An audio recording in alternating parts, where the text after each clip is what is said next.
Tu veux faire de Johnny Test la série la plus populaire? Alors vote pour lui sur boingtv.fr. Tout de suite, du rire expérimental avec le laboratoire de Dexter. Ah, la vie de château, carrosses, chevaux. Boy!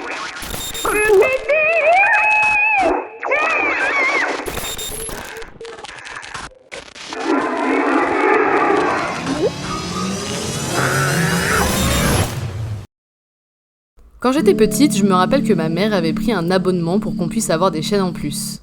Il me semble que c'était CanalSat ou un truc du genre. Du coup, j'avais découvert Cartoon Network, Télétoon, mais surtout Boing. Je passais énormément de temps devant Boing, c'était littéralement ma chaîne préférée. Je me rappelle des dessins animés comme le laboratoire de Dexter, les Super Nanas ou encore Johnny Test, qui avaient le don de m'hypnotiser devant mon poste de télévision. Mais il y a un dessin animé qui n'était vraiment pas comme les autres, il sortait du lot en quelque sorte.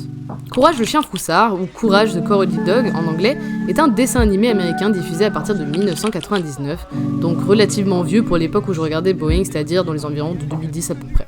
La série met en scène Courage, un chien vivant dans une maison au milieu de nulle part, c'est littéralement le nom du bled, en compagnie de ses deux maîtres, Muriel et Eustache. La relation qu'il forme avec Muriel est très complice, cependant celle qu'il entretient avec Eustache, son mari, n'est vraiment pas pareille. Eustache s'amuse souvent tout au long de la série à faire peur à Courage, de toutes les manières que ce soit, et il ne semble pas vraiment se préoccuper de son bien-être, il peut même parfois se montrer violent. Courage le chien froussard est, je pense, ma première expérience avec le monde de l'étrange. La série est bourrée de thèmes, de visuels effrayants et surnaturels, mêlant comédie dramatique et science-fantasy. La série a été relativement bien accueillie par la critique, même si certaines voix se sont levées, notamment les parents qui ne voyaient pas d'un très bon œil que leurs enfants regardent des épisodes de 10 minutes où un chien se fait terroriser par toutes sortes de monstres, et je les comprends. Malgré son apparence mignon au premier abord, la série cache des thèmes lourds de l'exploitation de nos peurs les plus profondes. On voit nos personnages évoluer dans des univers de plus en plus angoissants, et nous ne pouvons que, en tant que spectateurs, espérer que notre trio s'en sorte. Il y a vraiment des épisodes qui m'ont particulièrement marqué, c'était surtout les monstres qui me faisaient faire des cauchemars.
Il y avait aussi des épisodes qui cachaient des thèmes lourds, comme les violences conjugales, la dépression, les traumatismes, le manque de confiance en soi, etc.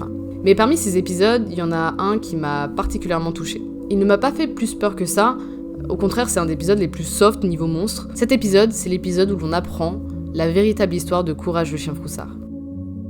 Courage se trouve sous les griffes d'un savant fou, et au fur et à mesure de l'épisode, on se rend compte de la véritable histoire de Courage.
Le savant a en effet comme projet d'envoyer des chiens sur une autre planète faire un remake de Terraform Mars, je suppose. Durant l'épisode, il essaye d'envoyer Courage dans l'espace et de la même manière qu'il a envoyé ses parents des années auparavant.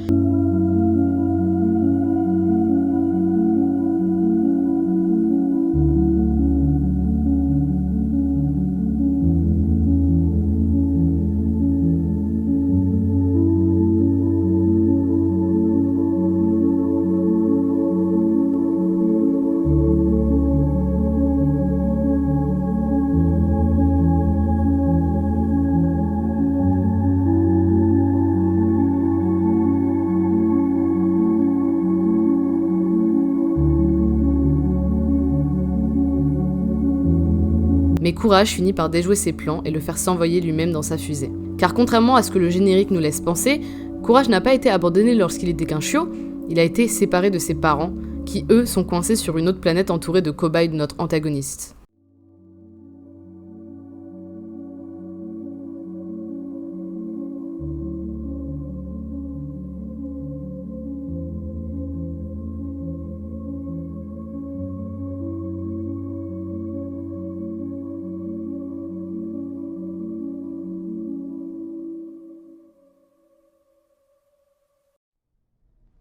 Courage est vraiment un des personnages les plus intéressants, tous dessins animés confondus pour moi. Malgré l'abandon et son apparente peur constante, il reste dévoué à ses maîtres qui l'ont accueilli. Il est prêt à mettre sa vie en danger pour sauver les êtres qui lui sont chers. Il refusera toujours d'être abandonné à nouveau. On peut en sorte imaginer que les monstres sont des effets d'un syndrome de stress post-traumatique dû à la perte de ses parents, et l'idée qu'il arrive du mal à ses maîtres lui est insupportable. Ce qui me fascine avec Courage le chien froussard, c'est la capacité qu'ont les gens d'être passionnés par cette série qu'ils regardaient quand ils étaient petits. Même encore aujourd'hui, vraiment ça me fascine. Ce qui me fait froid dans le dos, c'est la théorie que Courage le chien froussard serait en réalité inspiré d'un couple qui aurait vraiment existé. Leur maison, au milieu de nulle part, cet endroit existe vraiment, ressemble étrangement à celle de la série. C'est un couple de vieilles personnes en plus avec un chien, et le plus troublant c'est qu'ils auraient fait face à des phénomènes étranges et que peu de temps après, ils auraient totalement disparu, laissant leur chien orphelin. Je trouve cette théorie assez intéressante, bien qu'il n'ait jamais été validé par le créateur lui-même, mais cela expliquerait pourquoi dans quasiment tous les épisodes, c'est le couple qui est en danger face aux monstres et qu'il manque de se faire tuer, tandis que Courage essaye de les sauver. Certains pensent que la série se passerait dans l'au-delà, que Courage serait en réalité leur enfant mort, et que dans son esprit tourmenté, il se verrait tel un chien qui essaye désespérément de protéger ses maîtres de créatures diaboliques. Bon, ok, j'avoue, les théories un peu faciles de en fait ça se passe en enfer ou en fait c'est dans la tête du personnage, c'est un peu facile, mais à bien des égards, ça permet d'expliquer pas mal de choses.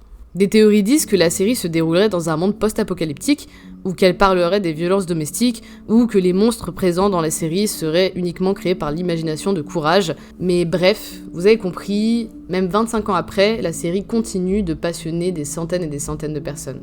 Malgré son esthétique et ses thèmes lourds, elle a su être pour certains leur premier pas dans le monde de l'étrange et de l'horreur, et elle nous a permis de confronter nos peurs et nos phobies, de dépasser ses craintes, et se résoudre au fait que parfois tout ne se finit pas bien, qu'il n'y a pas toujours de happy ending, mais que ça n'est pas grave. Il faut se relever, avancer et évoluer.